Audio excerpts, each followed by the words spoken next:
Rebels say they're pushing on towards Tripoli and claim they're now around 30 kilometers away from the capital. There have also been reports of sporadic violence within Tripoli itself, but many people on the ground there say the situation is much calmer than those reports suggest. Lizzie Phelan is an independent journalist in Tripoli who says that false accounts of what's happening have served only to stir up the conflict. We've been hearing from the rebels and from NATO that NATO's allies, essentially the rebels, are a day, a week or very close to Tripoli. We've been hearing this for the past 5 months, so the people of Tripoli have essentially got used to these claims and don't treat them very seriously.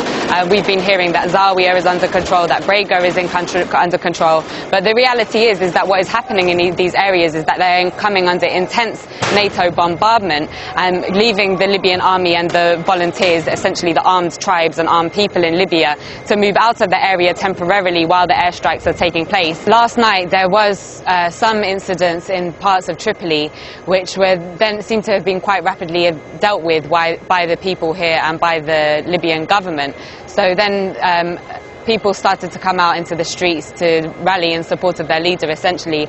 And then after that, there were a few more incidents. It appears as though there have been a few snipers from the rebels shooting from buildings, which obviously this is I'm talking about a very small number of rebels, but the issue of snipers shooting from buildings, what it does is it creates mass panic, and it's very difficult for the Libyan police, the Libyan army and the armed volunteers here to deal with, because of the threat of hurting civilians. NATO has obviously failed in its military strategy and to create a military solution here. So instead what we're seeing is a massive psychological operation going on to try and weaken the government, the Libyan government, in that way. Of course, we know that at the beginning of the crisis and continuously the international media, the Western media and Al Jazeera in particular, has been responsible for a number of really grave lies. Of course, there was the lie that Gaddafi was attacking his own people, which thanks to the satellites of Russian intelligence proved that there were no such attacks